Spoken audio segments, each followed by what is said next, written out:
rasuulkeena sallallahu alayhi wasallam waxa uu yiri markaad tahiyaadka dhamaystaan ilaahay subhanahu wa ta'ala waxaad ka magan gashaan afar oo waxaad tiraadaan allahumma inni a'uudhu bika min 'adaabi jahannam wa min 'adaabi al-qabr wa min fitnati al-mahya wal-mamat wa min fitnati al-masih ad-dajjal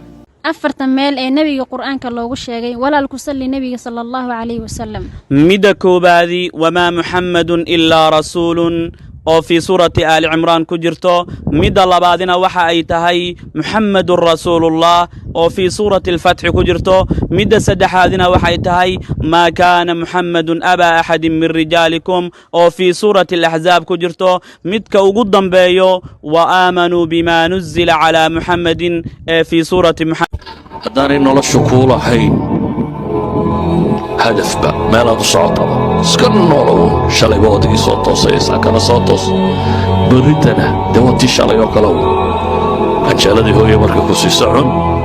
iskuulkii la soo eegi jiray iska soo eeg hadhowna meelahagii iska boodbood caawana seexo berri saa dambe saakuun hadday noloshu noocaa kaa noqoto waxba tari maysid bale nolosha dheeraad baad ku tahay culays baad ku tahay ilaho fiideoga oo khayrka ah ciddii ka qayb qaadata faafinteeda ilan kuwa muusigay faafiyaan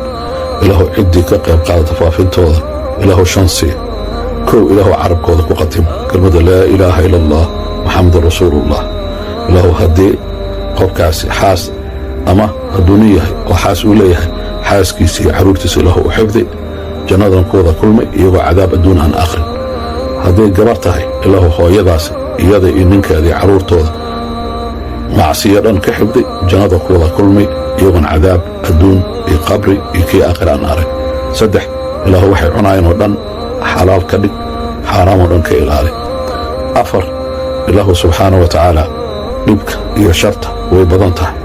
sharta bini aadanka iyo sharta makhluuqaadkiisa oo dhan ilaahu ka wada xifdi ka wadana ilaali